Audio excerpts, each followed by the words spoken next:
আমি শতাব্দী মুখার্জি। আমার একটা ছোট্ট কথা বলার ছিল, সেটা হচ্ছে প্যারামেডিক্যাল বিষয়ে। যে কোর্সটা এখন ভীষণভাবে প্রচলিত হয়ে গেছে, আমরা এই কোর্সটা সম্বন্ধে সবার কাছেই প্রায় শুনি যে প্যারামেডিক্যাল কোর্স। তো এই কোর্সটা কি অ্যাকচুয়ালি? তো এই কোর্সটা অ্যাকচুয়ালি কি, আমরা কিন্তু প্রত্যেকেই এই কোর্সটা সম্বন্ধে অতটা বেশি নলেজ কিন্তু আমাদের মধ্যে নেই। এই কোর্সটা বেসিক্যালি একটা মেডিকেল রিলেটেড কোর্স, যে কোর্সটা করলে আমরা নন মেডিকেল যে টেকনিক্যাল পার্টগুলো হয় সেই রিলেটেড জবগুলো এই কোর্সটা করলে পাওয়া যায়।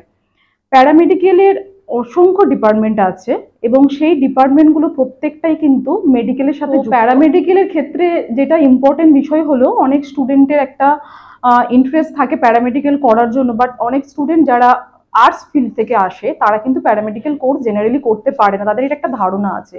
কিন্তু আর্টসের ব্যাকগ্রাউন্ড স্টুডেন্টরা অটোনোমাস কোনো জায়গা থেকে, অটোনোমাস বডি থেকে সে কিন্তু প্যারামেডিক্যাল কোর্সটা করতে পারে। এবং প্যারামেডিক্যালের ক্ষেত্রে এখন জবের যে প্রসপেক্ট আছে সেটা কিন্তু ভীষণ ভালো প্রসপেক্ট আছে। স্টুডেন্ট যারা প্যারামেডিক্যাল করতে চাও তারা আগে প্যারামেডিক্যাল কোর্সটা সম্বন্ধে ভালো করে জেনে নাও। ডিএমএলটি, আইসিইউ, ওটি technician, physiotherapy, anaesthesia, different type of course কিন্তু এর মধ্যে আছে।